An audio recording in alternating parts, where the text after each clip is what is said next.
David left these out and now they're stale.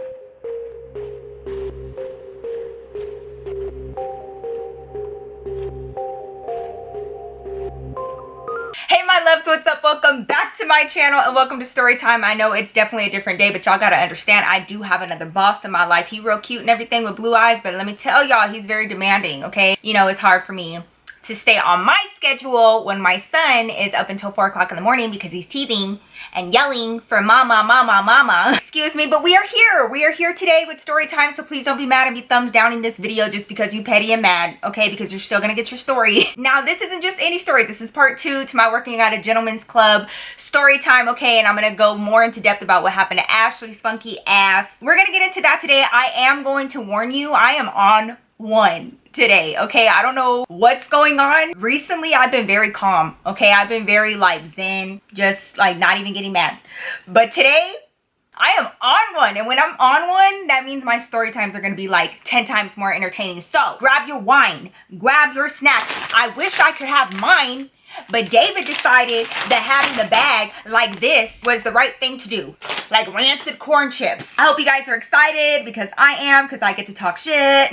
Y'all like my outfit and my hair and my makeup and stuff? You guys actually helped me pick out what lip I was going to be wearing today on my Instagram story. If you don't follow me on Instagram, please make sure that you do and watch my stories. A lot of times I like involving y'all on what I'm going to be wearing or my hair or my makeup or whatever and asking y'all's opinions. So if you would like to let me know your thoughts, definitely follow me on Instagram. I will leave that right here. Speaking of Instagram, we are going to be going over our Glamazon shot of the day. These are my girls, my ride or dies, my do anything for me, support me no matter what type of homies. They send me their glamour shot on either Instagram or Twitter because I toggle between the two. This is my girl, and I really try to pronounce y'all's name right, and I try to like guess y'all's name because it's just y'all's username. Makia Lynn. That is my best bet, okay? Makia Lynn. But either way, girl, you are so beautiful. Do you see this? Do you see this? Amazing, gorgeous. And by the way, you look a lot like my friend from my story time where she lost her car downtown, but it wasn't really lost, but she went off with that dude and then she came back and she finally found it. Remember her? You look just like her. Gorgeous. Absolutely gorgeous. Thank you so much for all of your love and support. You guys know that I would not be here without you, and I could not do this and be my crazy real self without y'all. Thank you so much from the bottom of my heart. Now let's get into the story time, girl, because I know y'all already like dying to know what happened. I will preface this story time by saying Ashley's funky ass did end up getting fired. Would I say that I was the reason why she got fired? Not really. It was her. I think that what she was doing with me really aided in her getting fired, but I did not get her fired. She got real mad after all this happened and tried to say that I got her fired, and I was like, bitch. All right, so your girl's beer tub girl, okay, and that means I am front and center right near the front desk. I have my beer tub, I have my beers, I have my bottle opener, which I still have upstairs. I think the next story time that I do about this, I'm gonna have my little bottle opener because I still have it. Now, you already know that I was just using this position as beer tub girl to kind of prove myself so that I could start training as a cocktail waitress. That was my ultimate goal, was to be a cocktail waitress, right? I'm working at this beer tub. At first, I was really nervous and anxious, and like it's kind of like a different vibe. Obviously, it's such a different environment than I was used to. You know, I went from like sitting at a front desk and then taking my club clothes, changing into them at the strip club, and then starting my job as a beer tub girl. It was like literally night and day, okay? So the really cool thing about my position as beer tub girl was that I had the luxury of wearing whatever I wanted to wear. It just had to be like club clothes. Y'all know what club clothes are, okay? Like the little dresses, you know, looking all cute, whatever. That was what I had to wear, which was very different from the cocktail waitresses. Now, I don't know if it's the same now because I have not been to Diamond in forever, but when I worked there, you know, the cocktail waitresses did have a dress code and it was very strict, okay? So let me tell y'all, you wear all black shoes, and then black fishnet stockings, small like teeny tiny little black booty shorts, and a black corset, and that was it, okay? And then of course you had to have your hair and makeup done, but they were in black from head to toe, and it was just corset, shorts, and some fishnet stockings. It was real cute. The corsets would be a little different because you had to provide your own, but everybody looked uniform. That's how people could tell a cocktail waitress from anybody else, right? Here I am, and I was coming in like bright blue, red, and like these cute little dresses, and like doing the most jewelry and all of that. So that was one aspect of being the beer tub girl that I did enjoy because, you know, I got to wear my own clothes. I got to like, you know, have my cute outfits every night. And I think that it helped, like, you know, grabbing guys' attention to buy beers at my beer tub. It helped me stand out more, you know? That was something different about my position than that of a cocktail waitress that I feel like kind of sparked or fueled their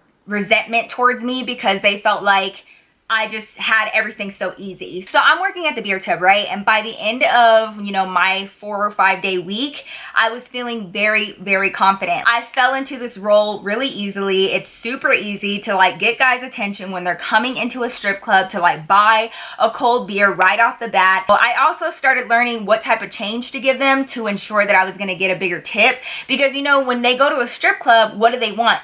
Ones. Usually guys want ones, and so I would give them bigger bills and then like 4 ones, and so it would kind of, I don't know why, girl, but psychologically they would put that 5 in my tip jar because they just wanted the ones. It was all a mind game. Now I will tell you this, okay, honestly, I'm gonna be real with y'all as per usual, okay? I will not sit here and lie to y'all and tell y'all that I never had an issue with strip clubs, and it wasn't because I had an issue with the girls or anything like that. It was my own insecurity. First of all, the first serious boyfriend that I had cheated on me, and not only did he cheat on me, he ended up cheating on me with my best friend, okay? And then you also have to realize that I got with David when I was 19, so I still was really self-conscious. I wasn't sure of myself. You know, I just sometimes had like self-esteem issues for real, and strip clubs just exacerbated that. Like, I was always afraid that my mans was gonna want the dancer more than me, or he was gonna like her body more than mine, or whatever, and I just felt like it was a recipe for disaster. So I was one a damn for a minute,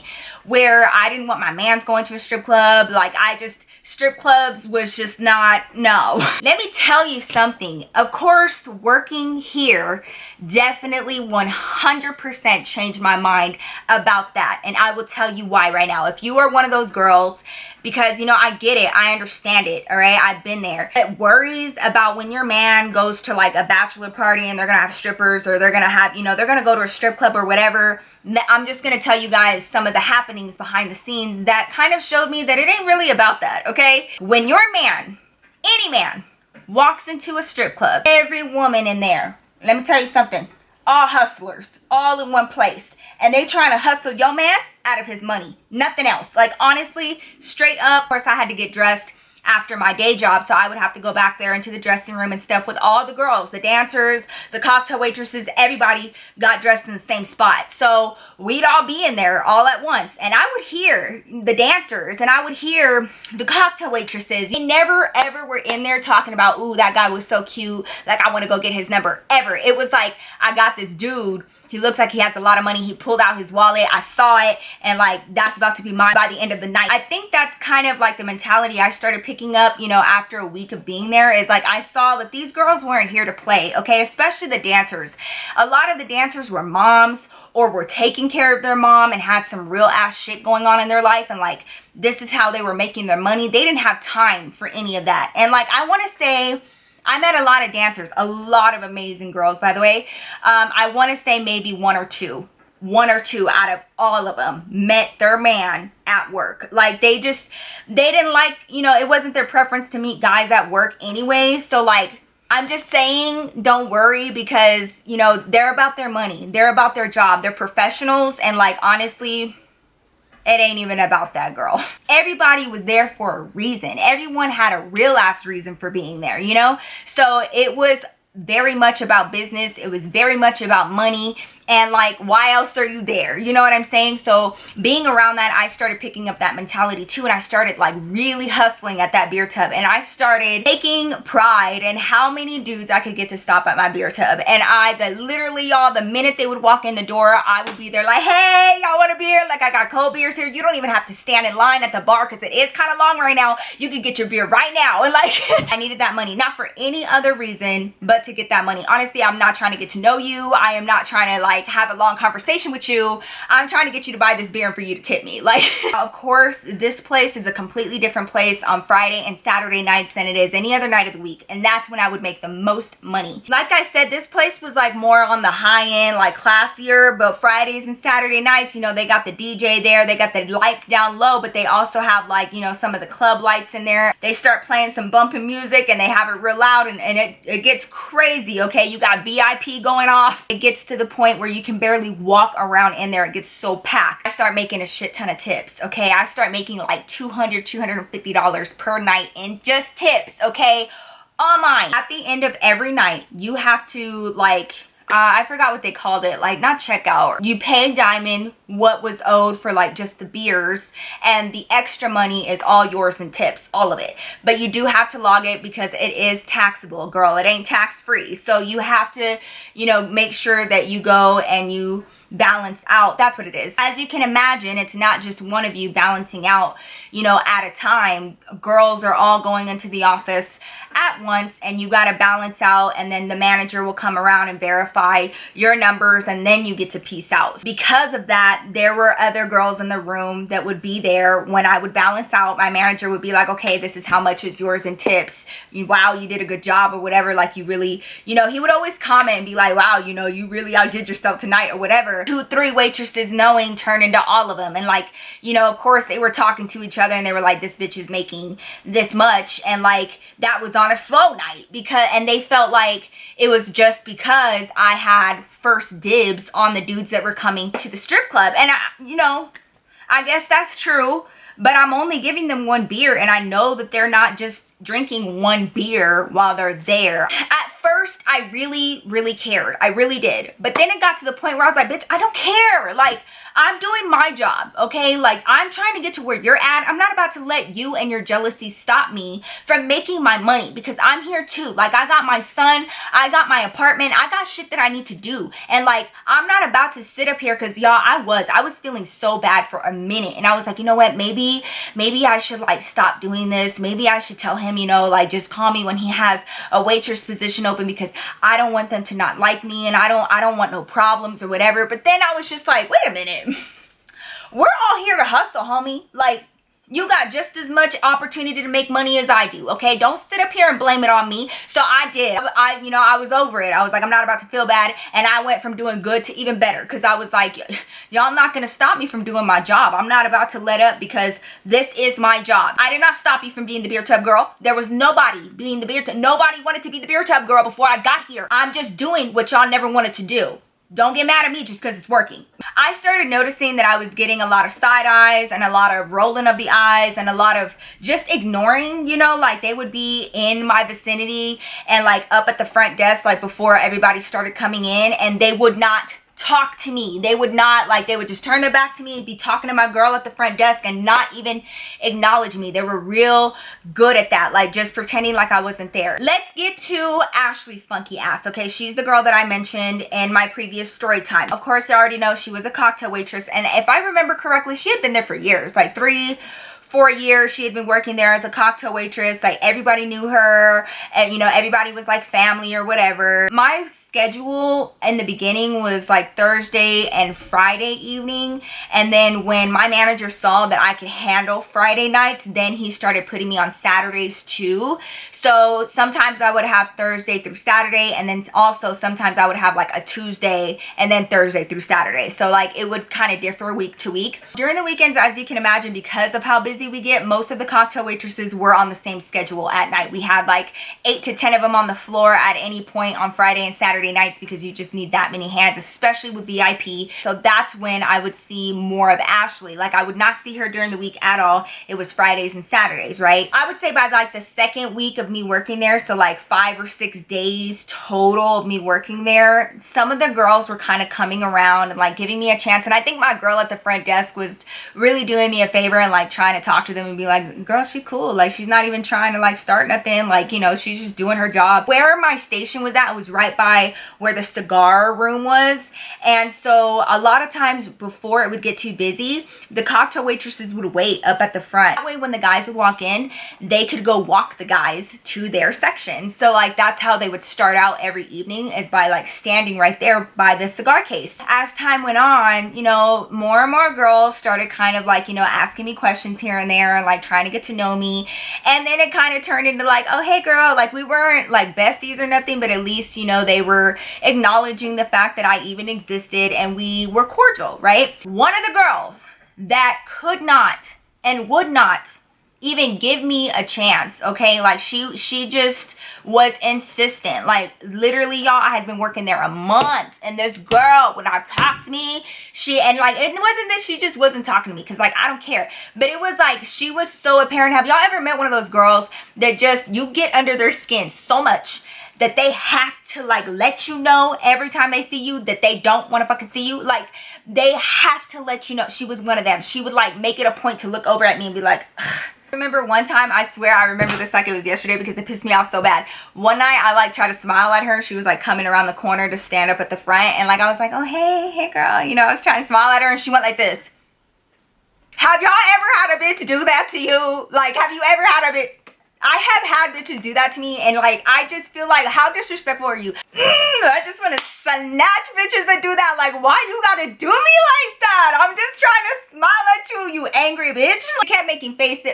She kept making faces, y'all, rolling her eyes, like, you know, you ain't shit. Like she would do it so blatantly that like my girl at the front desk and whoever was security that was at the front door would hear it and be like, well, damn, like, okay. And like she would just make it awkward and tense and like, okay, I get it. You don't like me. Like, who cares? Every single time she saw me, if she was coming up to that front desk more than once a night, that meant that more than once a night, I had to see her do that to me. I had to hear her shit. I had to like, you know, just be all kinds of disrespected by her every single time she came up, okay? Now, I mentioned this guy before. I think I named him Andrew. He worked front door security, and he was like this huge guy, but like seriously, such a teddy bear on the inside. I really appreciated him because he really took his job seriously on keeping us girls safe. He was the one that would walk us out at the end of the night. Y'all, he would stay like 2 hours later than he was supposed to at the end of his shift just to be able to walk us out to our cars at the end of the night, because you cannot, that was another rule. If you work there, whether you're a dancer, a waitress, whoever, if you are a female, you have to get walked out by security to your car. You cannot take off on your own. If you do, it is grounds for termination. Like, they will fire you, because as y'all can imagine, it's dangerous. Guys coming in there all night, you don't know if they had their eye on you and like they're waiting for you out by your car, or they're waiting for you on the side of the street. You have no idea. And like that would happen a lot. So Andrew would always be one of the ones that would volunteer to walk us out to our cars, because like he was just not playing it. He had little sisters and stuff, and he was just like the sweetest guy. Andrew was a really hard worker, and this was his only job. So I'm telling y'all, that man probably worked like 6 nights a week at the club, just doing security every single night up until like 4 or 5 o'clock in the morning, because he needed the money. He was a hustler as well, and because of that, he hardly ever missed work, like ever. But there were some occasions when he did. I think he had like his wisdom teeth removed one time, and he was out for a few days. So during that time, anytime that Andrew was out, this other guy, I think I named him Mike, this other guy, Mike, would stand in his place and like fill in for him on the nights that he was gone. Now, Mike was obviously a security guard as well. He was way smaller though, but don't get it twisted. He could still, like, I saw him flip a whole dude across his body, like just like nothing. Mike was more, he was just like more outgoing than Andrew, and like he was just like a lot louder, and he was more of a distraction in my opinion. Like he was one of those really loud guys that would like, he just had to like talk to everybody, and he could not sit still. Like when he was just supposed to stand there at the front door and just check IDs, he just had such a hard time doing that. He always had to be all up in it and like talking to everybody. If any of the waitresses came up, he would be sitting there talking to them. Like, y'all know dudes like this, okay? He was a lot of fun, but he just was he was opposite from Andrew, okay? Of course, with any security that's standing up there, I'm gonna get to know them, and so is my girl at the front desk, because they're up there with us the entire night. And also, not to mention, if I ever needed anything, like if I needed more beer, if I needed more more cash for my till, if I needed anything, I had to have a bar back called over the walkie-talkie, but I didn't have one. Only security had it. Can you call my bar back? Can you call Keith? You know, I need this, I need that, I need more ice or whatever. So anytime I needed to request my bar back to be called, I got into the habit of just asking Andrew, because like he and I had signals, you know, like we came up with like a little system. And so he didn't even have to come over to me to like know what I was asking for. If like I needed money, if I needed ice, if I needed, you know what I'm saying? Like we were like here. But Mike was completely different. Mike didn't know my sign language, okay? Mike was just, and because he was everywhere, it was so hard for me to get his attention. When like I had customers and I'm like running out of ice or I'm running out of change, and he would have to like wait until the line died down and he didn't have anybody at the front door. And then he would come over to my beer tub, and like because the music was so loud, he'd have to get like right here to be like, well, what would you need? I need ice and I need Stella's. And you taking forever, and I just lost 4 customers. I would always talk shit to Mike because he was always doing shit that he wasn't supposed to do. It wasn't ever serious, but I'd be like, I can't even rely on you. Like, you're so annoying. Like, this is what I need. Then something weird happened, and I just noticed a little something, okay?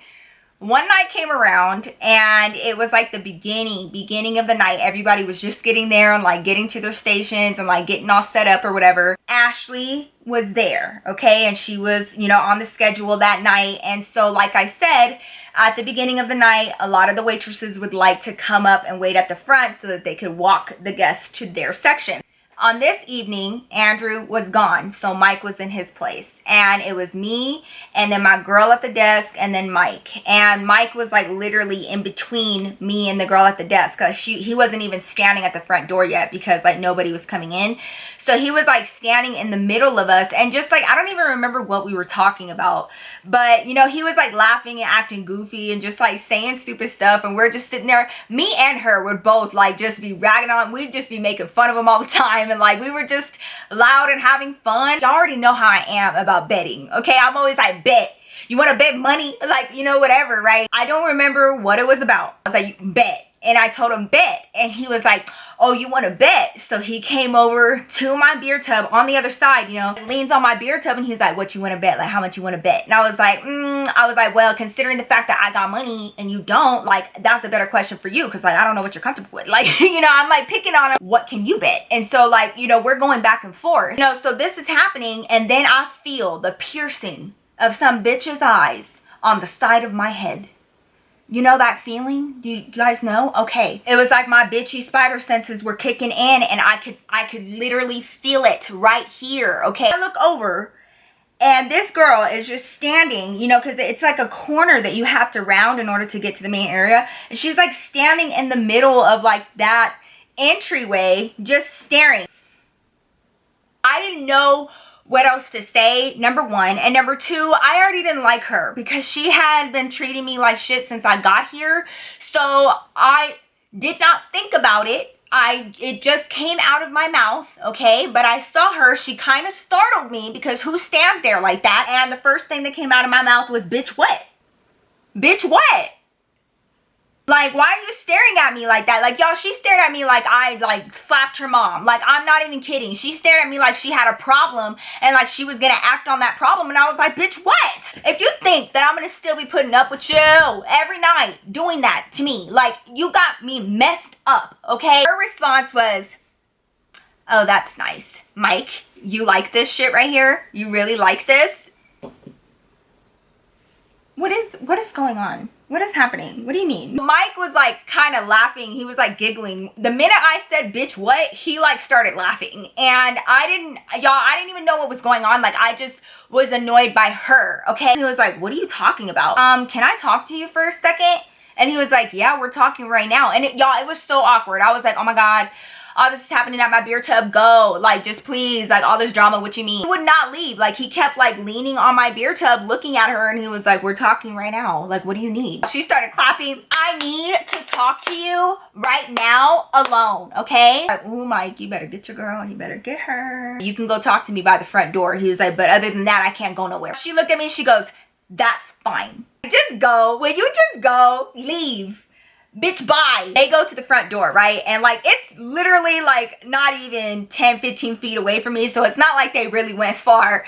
And they're like within eyesight of me. Like they're literally directly in front of me. So I'm like standing at my beer tub and I see her, you know, in his face, and she's like doing one of these or whatever. To me, from a third party's perspective, it just looked like a dude getting in trouble by his girlfriend. Like that's what it looked like.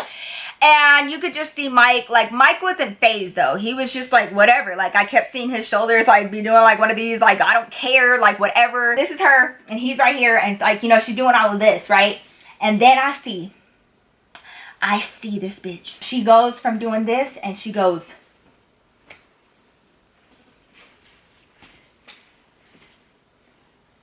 What do you think she could possibly be saying? What do you think? Who do you think that she could possibly be talking about?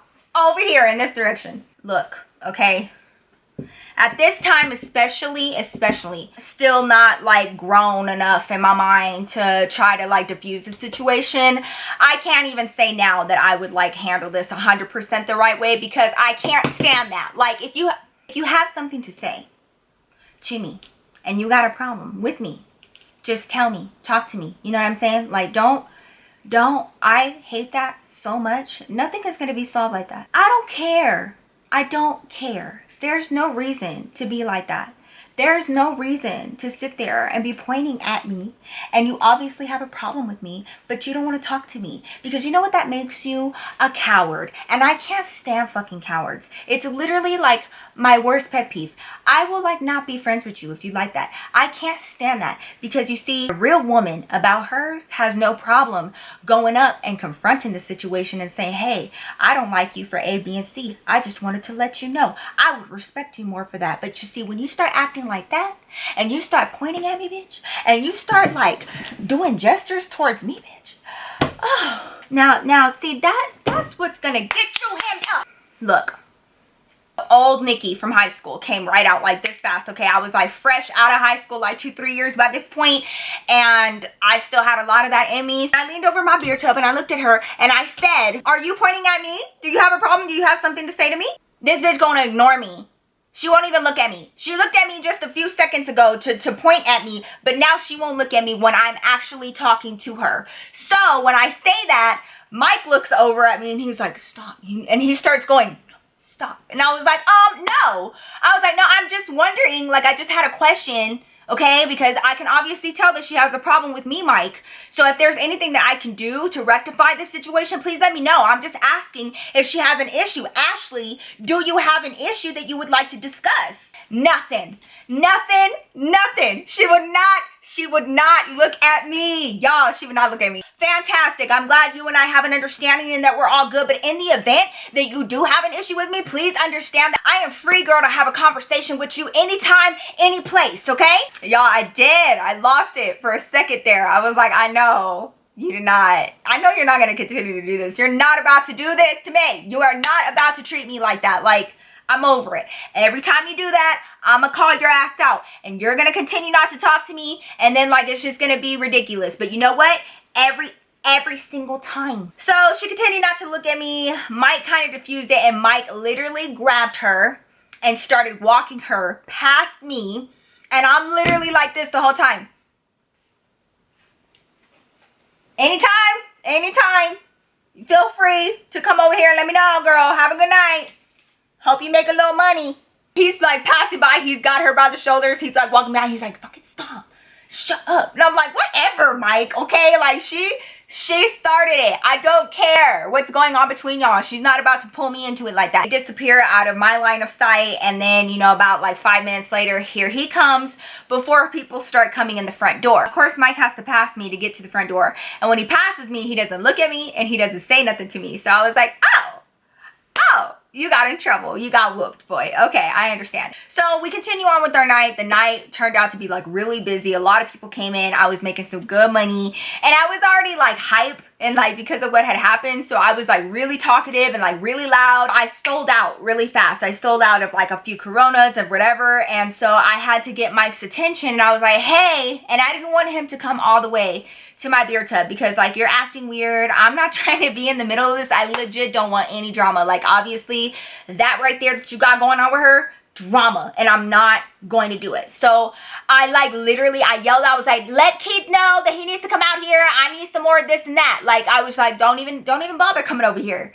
And I know he heard me. I know he did. He comes and stands by my beer tub and he was like, what was that? I said, I know you heard me, Mike. I was like, I just need Keith, okay? Like, just tell him to come out here. Like, why are you being like that with me? I was like, I don't know. Why are you being like that? I was like, Mike, you already know. I don't want any drama. I'm here to make my money. That she is a trigger for me. And if she continues to treat me like that, like, I'm going to end up going to jail. Okay. Now, let me reiterate. I'm going to reiterate this because I know a lot of y'all going to have some problems or some assumptions. Do I think that Mike had a little crush on me? Maybe. But everybody, when I tell you everybody knew that I had a man's, okay? Because it was like one of the first questions that people ask you when you start working there is whether or not you're in a relationship. And I was always like, yes, I'm in a relationship.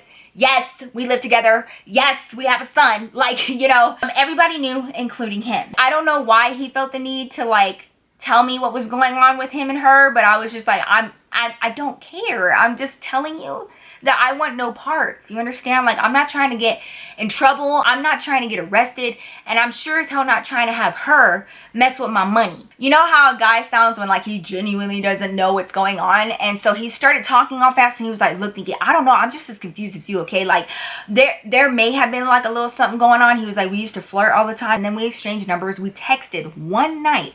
He was like, and like legit, like that's it. He was like, I don't know why she's acting like that. But I'm really sorry that like she's been treating you like that. He was like, and that's why I didn't want to talk to her because she's a bitch. And I was like, I don't care. Like, your issue. You're the one who gave your number to a crazy bitch. I know, super weird. When did I change my clothes, my hair, my makeup, everything? I explained all of this on my live. I hope you guys were there on my Instagram. If not, I feel so sorry for you. Anyways, I wanted nothing to do with it. It's not any of my business. I just knew she wasn't about to be talking to me like that. And that's basically what I told Mike. So Mike returned to the front door. He continued doing his job for the rest of the night. I did not see Ashley at all for the rest of the night. I did my job, made some good tips, and went on with my day, right? So now we're gonna fast forward a few weeks. Like, I want to say like 2 weekends went by. I started noticing that like the bitchy energy was no longer around. At first, I just thought that Ashley and I were like missing each other on our schedules. I did notice that I wasn't having to put up with her. I just didn't care why. Fast forward like those 2 weeks, right? And then I was having a break with my girl, the one that worked at the front desk. And you know, anytime you have break, you have to obviously be off the floor. So the only place that you could take break was in the dressing room. I haven't given her a name. Let's call her Angie, okay? So Angie, she was the one who worked at the front desk. The thing about Angie was that she was not like just a front desk girl at all. She had been working at Diamond for like 3-4 years at this point. At the time, she was actually like cross-training to become a part of the management team. Like, she was about to be promoted. She was always there early and she would always stay late because she would help set up, she would help do the book, she would help balance out like the girls at the end of the night. So they were giving her more responsibility on top of her being, you know, at the front desk. Because, you know, she was somebody, basically. Anyways, moral of the story is that Angie was like in the office. If she wasn't in the front desk, she was always in the office doing something, right? So she starts talking to me, right? And she's like, hey, you know, we're eating, we're just chilling. And she was like, so have you been wondering where your bestie Ashley is? Look at her all stupid. And she was like, okay, your girl got fired. Honestly, y'all, I did not expect that at all. I was just thinking that I was just blessed to not have to deal with her anymore by some miracle of God. But like, I did not think that she had gotten fired. She's like, I need to tell you why, because it does involve you. And I was like, what do you mean it involves me? What did I do? Like, I didn't do anything, okay? I asked her if she had a problem, but like, why would that get her fired? I don't know. So I was so confused. So apparently Ashley was in the office like the whole time everyone was balancing out, and she stayed late to talk to Anthony on her own. And she asked him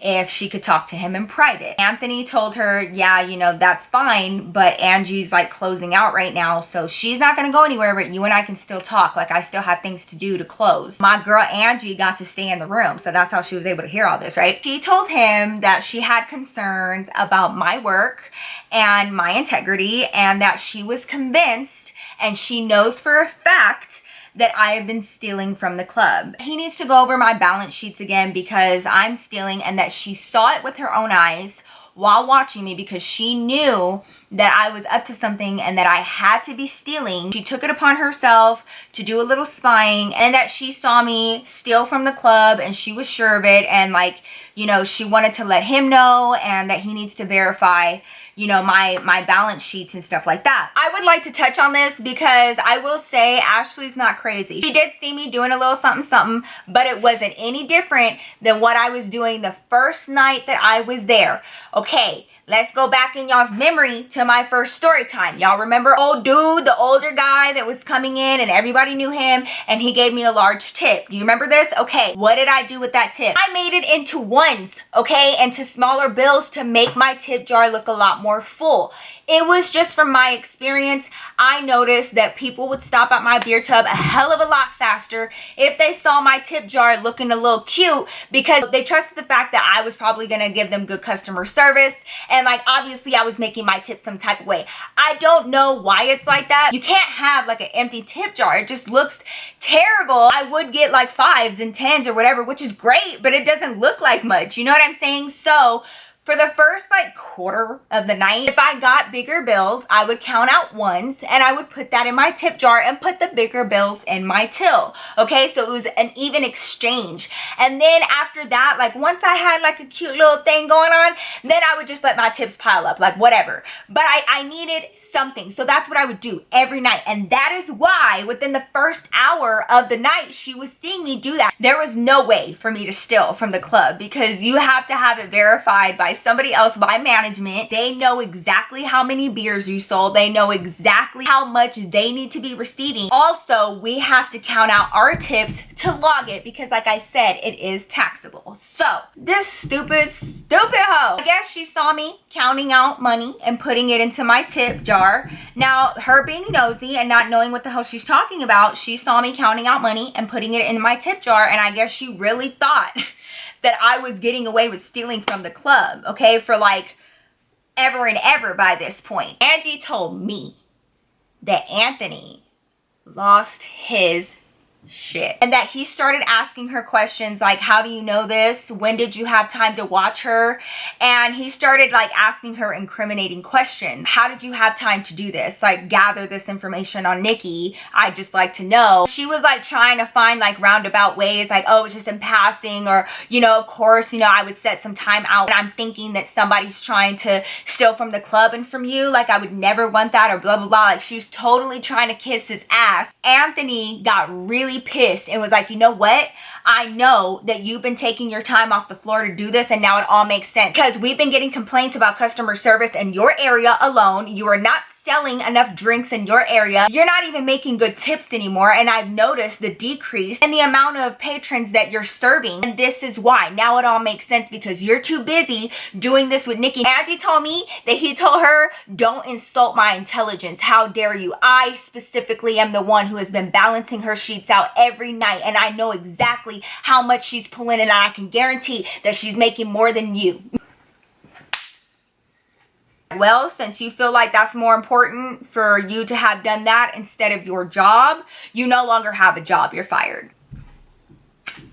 I laughed my ass off, and I don't feel bad about it at all, because she for real went in there and tried to talk to my boss and tell him that I'm stealing. First of all, that not only could get me fired, they could press charges on me, bitch. Like, what are you talking about? Second of all, I guess, you know, obviously her job is going to be hindered, because she's not doing her job for the first part of her night, because she's too busy trying to play detective with me and giving a shit about what I'm doing and trying to figure out how the hell I'm making enough tips, because I'm good at my job. I don't need to be stealing. I am not a thief. Are you out of your mind? Of course, the topping and the cherry on the cake is the fact that she was like basically insulting Anthony's intelligence. Like, I don't know what you've been seeing, but it's been wrong. You don't know how to do numbers because she's been stealing, and like, you didn't even catch it. Like, basically that's what she was telling him. Like, I know that she's been stealing. Let's keep in mind, I was very open with my boss, and I would tell him, like, he would come by and check on me, especially the first like week that I was working there. And he would like always comment on my tip jar. And I told him, like,